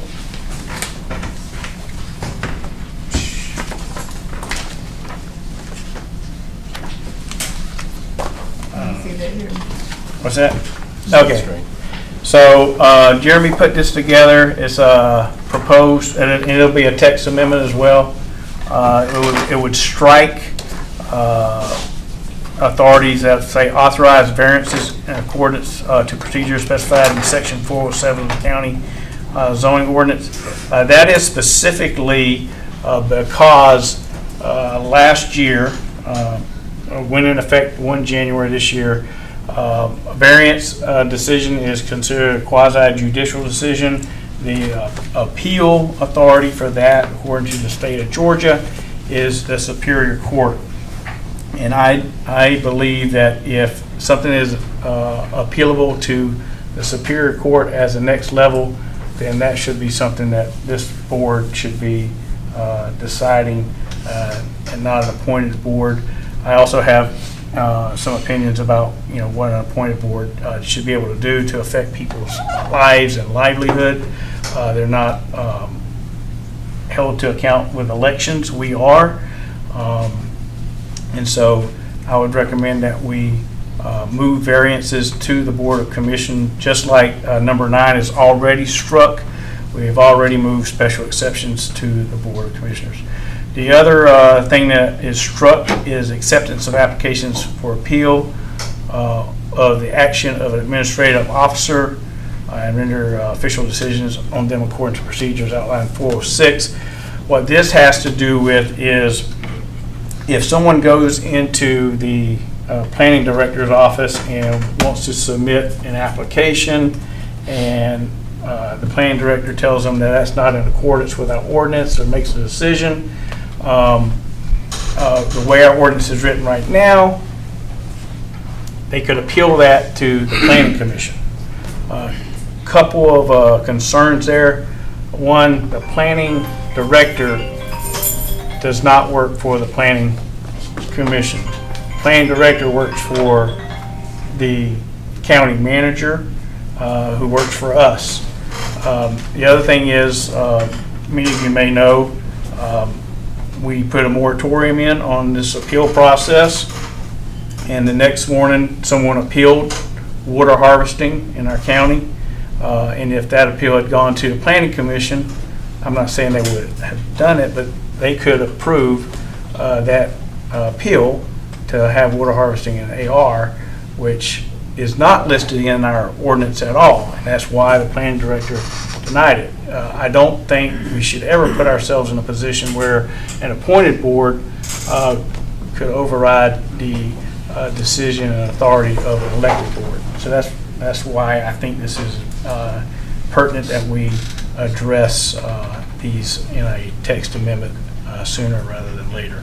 And I just want to share that with you tonight. There's no action tonight, but I want everybody to understand why I was bringing this forward. Is this an item we could put on next work session? Yes, I highly recommend. So my understanding of this is that all variances, not appeal variances, but all variances will come to us. Well, Mr. Chairman, that's kind of like the judge making the laws that he rules on. It's our job to come up with the ordinances and enact them, and then we're going to judge based on that's. So a variance is we made a rule, right? It's an ordinance. Yeah. Can there be a deviation, right? Who should decide whether there should be a deviation? I think the people who made the rule should decide whether there can be a deviation. All right? But whether we approve it or not, the appeal authority is Superior Court. So, in all practical purposes, and we're totally eliminating the authority of the Planning Commission. And I don't know legally that we can do that. And so I agree that we need to take this, because I have some serious concerns about that. Serious. We can certainly talk about them. I see the Planning Commission as a advisory. You know, they give us advice. They give us, sometimes they have technical expertise that we don't have. But I don't see them as an adjudicating authority who impacts the lives of the people of Upson County who have elected us. That's my opinion. I mean, I'm going to say this, and it may make some people mad, but I'm just going to say, do we really want to sit up here and talk about, I want to build a garage and it's going to be 2 foot too close to my line? And are we going to take our time that we're supposed to be taking care of the public's business to run the county, deciding that somebody can have a garage 2 foot closer to the line? I mean, I don't know I don't know that's the best use of our time. We need to be figuring out how to lower taxes and how to grow our community right. I mean, that's why we have these boards. That's why they're all over the state. This just totally confused me. I get it. You say the thing, somebody comes in. Yeah, I would say we can talk about in the work session how many variances come, what those variances are, and what's the impact of a disapproval of a variance and going to Superior Court. I think that's what we need to talk about. But like I say, it was my understanding that the board sets the rules and regulations that the planning board follows. They are going by the advice that we give them. So when an applicant comes to file for an application for something, they are using what we gave them. They're not making this stuff up. They're using what we gave them to actually go by. Yeah. But we're going to turn it right around. Like I said, we're going to take that back away from them, and we're going to answer those questions ourselves. Every decision is going to turn into a political decision. Yeah. Well, and I don't know that that's good for the community. Well, I'm just telling you what the new law is, and if you are comfortable with an appointed board making a decision that's going to take the county to Superior Court, then we can talk about it. So what happened with the next appointed board that we have? Say for instance, the IDA. That's an appointed board, right? Yeah. Does the IDA make a whole lot of decisions for the county? Yeah, I'm gonna talk about that too in a minute. So do we go in and change what they can and what they can't do? We have no authority when it comes to the IDA. They're a constitutional authority. The Planning Commission is an ordinance that we control. So, again, I wanted to bring this to light tonight. I think there's some serious concerns. I think there's some, again, it's a 30-plus-year-old ordinance. I think it opens us up to scrutiny. My hearing was the very first hearing that should have went to Superior Court, not to this board, right? And so I had no intention of taking it to Superior Court, so everybody knows. But we shouldn't be in that position, I don't think. And that's all I have to say about that. We can move on to the next item is Discussion and possible appointment for board. This is Region 4 EMS Advisory Council, and nominee is Richard Hickman. It's a reappointment. Reappointment. He's on there. All right, I will make a motion to approve. I'll second. I got a second from Commissioner Ellington. Commissioner Watson? Yes. Chairman Brew? Yes. Commissioner Ellington? Yes. Commissioner Jones? Yes. Commissioner Biggs? Yes. Okay, motion carries. All right, next up is comments. We got anything from the clerk? Yes, retreat. Do y'all want to have a retreat? It sounds like we have a couple of items that y'all just discussed. The next retreat would be July 1. Work Work session. session. Yes. Sorry. I don't know why I had Dang, we're being proactive. I would make a request, just that I feel like this is important, that I be there to represent my district in the first couple of days of July. I'm gonna be a grandpa too, and I'm gonna be at the hospital, and I really would appreciate this board taking that into consideration and allow me and afford me the ability to be there to speak on behalf of my citizens. So could we move that 2 days to another day? I would propose if we, unless you already have agenda items, that we do it the second Tuesday in lieu of a called meeting if we don't have agenda items for a called I meeting. think we may already have some agenda items for planning and zoning. Let me double check Yeah, we that. can double check again. And I'll send y'all an email tomorrow Okay. about the second Tuesday. Okay, bye. I'm good with that. So no for the first, but I can send some more dates out. Okay. Okay. All right. Manager? Yes, I do actually have a comment. So I, first off, want to thank our former finance director, Alan Salter, and Lacey Crane for their work on the audit. They did an amazing job. There's a ton of work goes into this. There's a lot of detail, a lot of specific things, and it has been a great experience. And then I'd also like to announce that I have hired Lacey to be our new finance director. So, welcome to the team. She's worked with us for quite a while, and she'll be stepping up, and then we'll be moving people and kind of filling her role. But I'm excited. The reason we changed the org chart a little bit earlier was we had the former finance director also was in charge of what we call, I guess, internal services, which was the buildings here and IT, and now they both back answer to me, which is the way I wanted it to start out with. So Lacey's in charge of that, but just to keep you up to date. But thank you, Lacey, for accepting the job, and we appreciate you. All right. County Attorney? I don't have anything. Congratulations. District 1 rep? Mr. Richard, EMA Director, got a question for you. Yes, sir. I know last week was kind of busy with the storms and all coming through. Got a question. The last tornado warning that we had was for the tip of southern Upson County. Yes, sir. But the sirens went off throughout the entire county. Yes, sir. Is there anything that we can do different, or once we activate that, we have to do the entire county itself?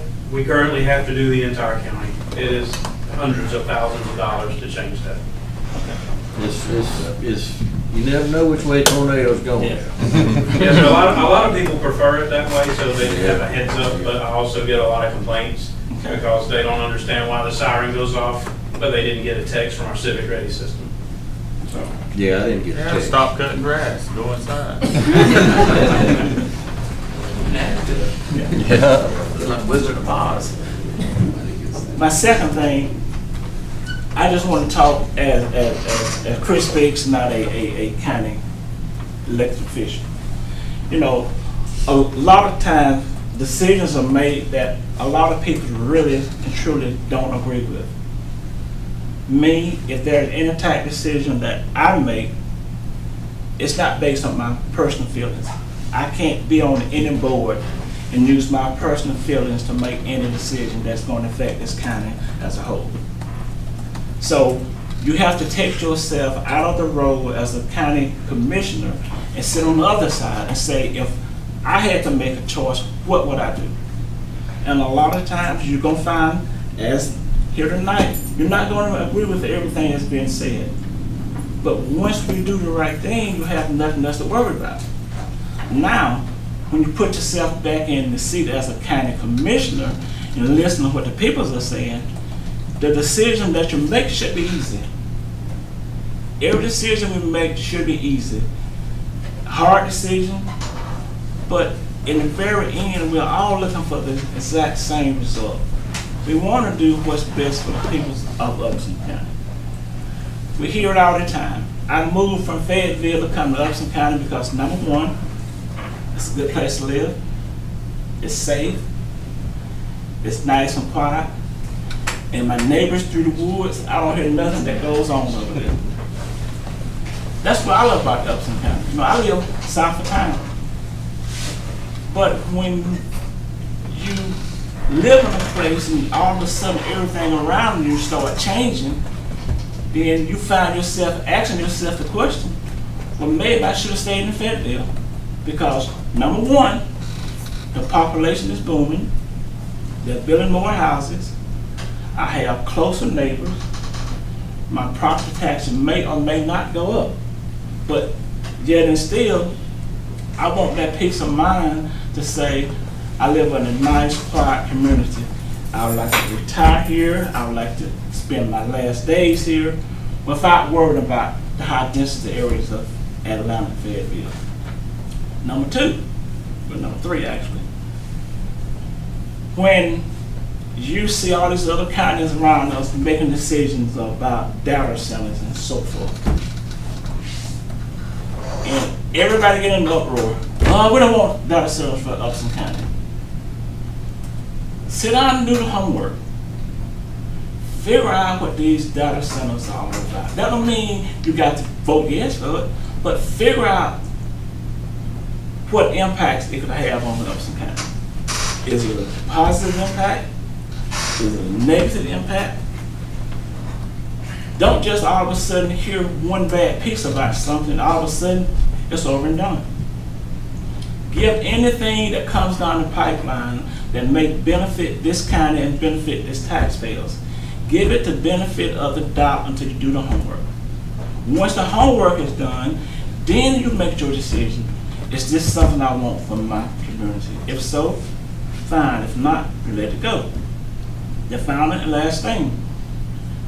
A lot of people are asking about Brightmark. People's out there in radio with TV land. This board can do nothing to change what happened with Brightmark. Nothing. There's nothing we can do. That is a done deal. All I can tell you, if you hear of anything else that may be coming to this community that you have some thoughts about or some concerns about, you have all our phone numbers and email. Call us and tell us how you feel about things. Don't wait to hear what social media has just told you, because guess what? 9 times out of 10, half of it is wrong. You want to know something? Ask the people that can give you the answer. That's all I got to say. All right, thank you. Mr. Ellington? Yeah, okay. 1, 2, 3, 4. Congratulations to Lacey. Yes.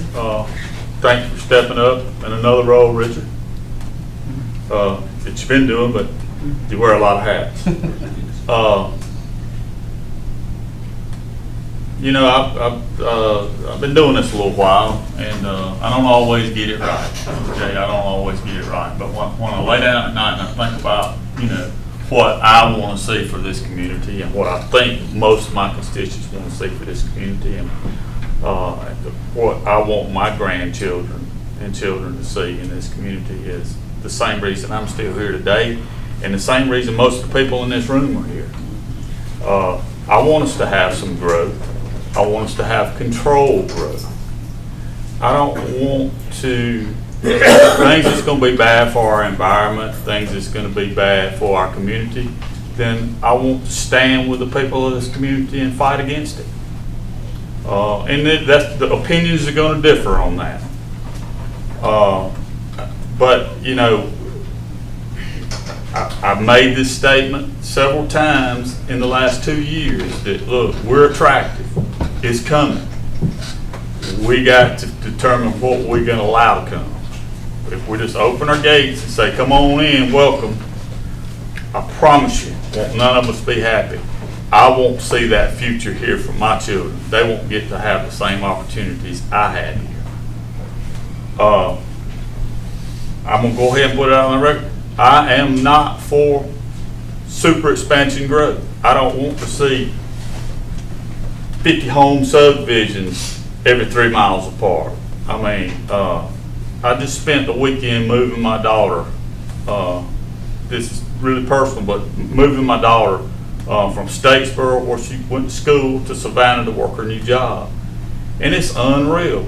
In the complex she lives in, nice complex, there was 400 units in that thing.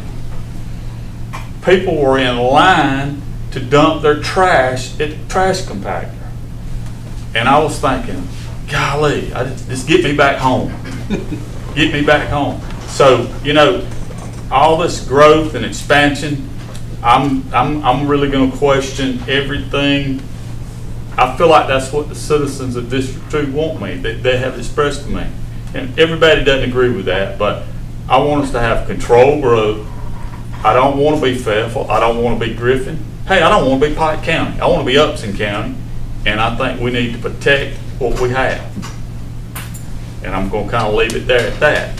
My next thing is you know, we had that retreat in February, and we talked about, it's recorded, it's out there, you can go back and look at it today.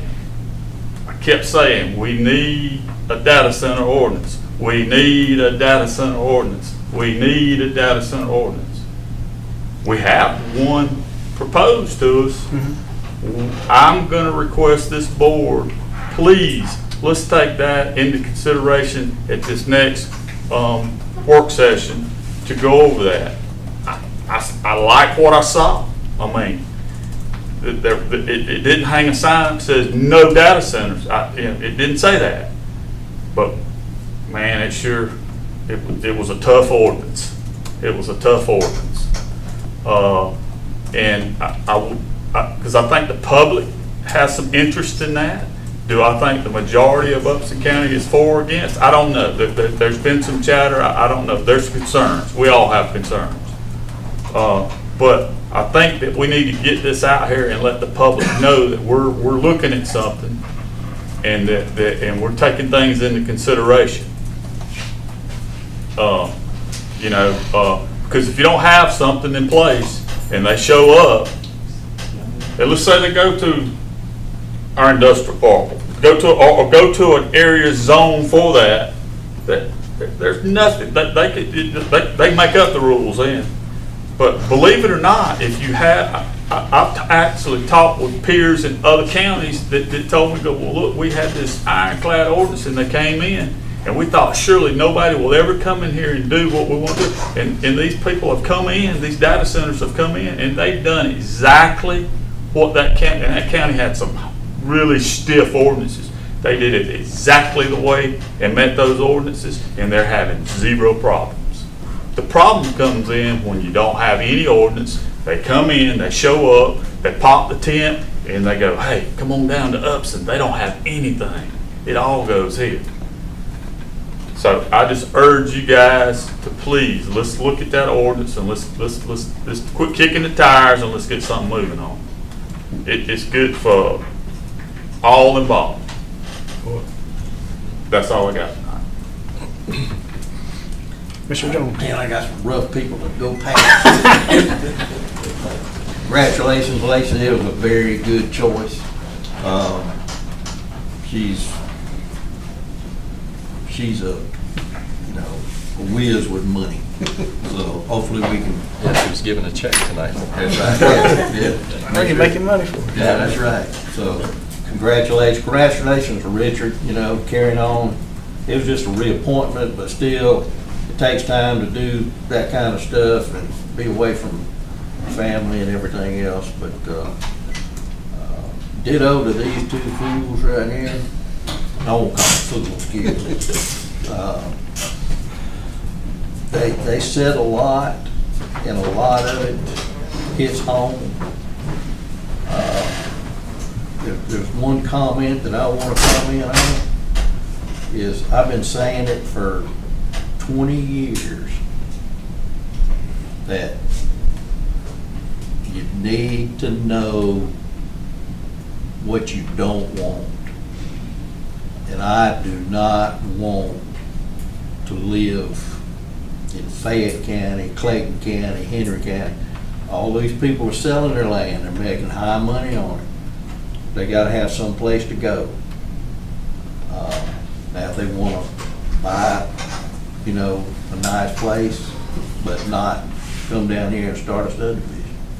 So, you know, we just need to, have some rules, especially on, you know, data centers and everything else. So, we got a lot to work to do.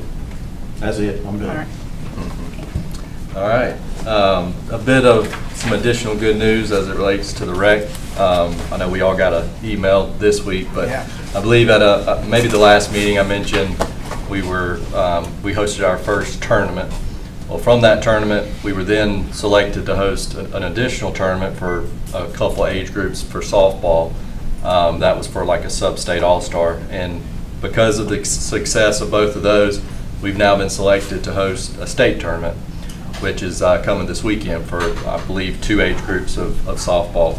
And I mean, that's a great achievement because that we're one of 28 sites throughout the state.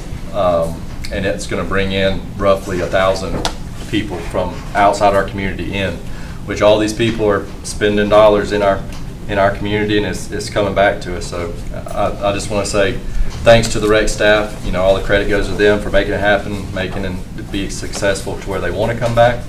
And my hope is we can, you know, expand on that and make it a reoccurring thing. That's it. I got a couple of notes here. First one, our first public comments was about the IDA and about the Trice property and about rezoning to M2. And then someone else made a comment about control, Board of Commissioners control. And like Commissioner Biggs said, he's absolutely correct. We can do nothing about Brightmark at this point. And so I agree that the property that the IDA bought is in proximity to our industrial park, and if I was going to expand, that's probably the direction I would go. However, I don't know that we need that right now, but we got it. Like she said, we have land we haven't sold. But I really think this board has to really pay attention to our responsibilities when it comes to zoning. All right, there can be 212 acres owned by the IDA, but if we zone it M2, we lose all control. If they bring something in there, it's in there. So I don't know what kind of conditions we can put. Jeremy's not here tonight, but I just want the public to know that I got a lot of calls about that particular tract of land, and I'm sure some of y'all did too.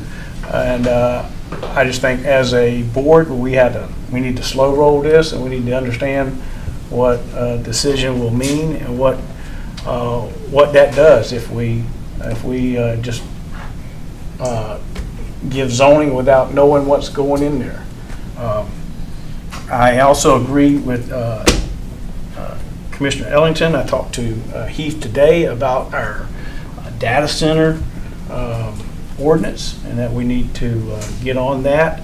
I know we had a speaker tonight ask us for a moratorium. I don't think we should do a moratorium. I don't think we should be putting up roadblocks. Like I said, I don't know that anybody's knocking down our door right now. I'm not aware of anybody trying to bring a data center to Upson County. But he's put a lot of work into it. He's reached out to others who have experience with this and put together an ordinance, and I think that's where we need to go forward with that and get that in place and have that ordinance and then to make sure that we don't, as a Board of Commissioners, work our way out of having control and having a bright mark 2.0. That's what I don't want to have. So I don't want citizens saying, Board of Commissioners, do something when we can't do anything now. So last thing I'll talk about is floss. So the General Assembly made some changes, and so we weren't supposed to have floss impact our taxes until next November. However, they're going to put that on a July 1st timeline. So all the pennies that were collected between 1 January and 30 January will be available for this year to go against our millage rate and hopefully reduce the millage rate in this county, which is why we fought so hard for the floss, to try to reduce property taxes in this county. And I'm just very wary of $30,000 here, $11,000 there, $140,000 there. We need to make sure we don't let the floss not have any impact by increasing our costs.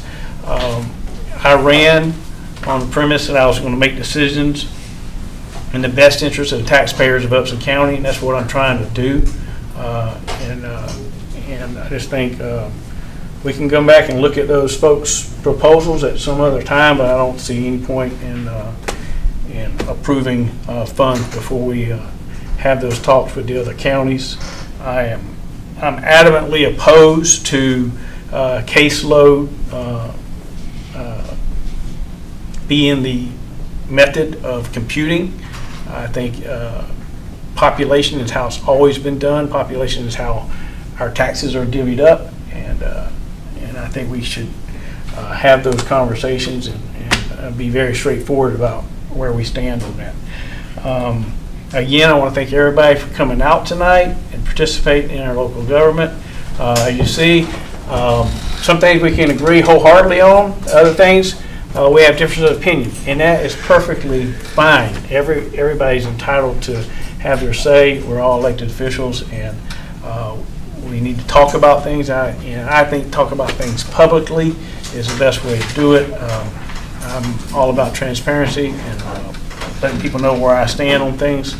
And other than that, I hope everybody has a great evening. And She's ready to go. It said it's time to go. Okay. And with that, can I get a motion to adjourn? Second. Okay, I got Mr. Elton and Commissioner Jones. All in favor? Aye. All right. We're adjourned.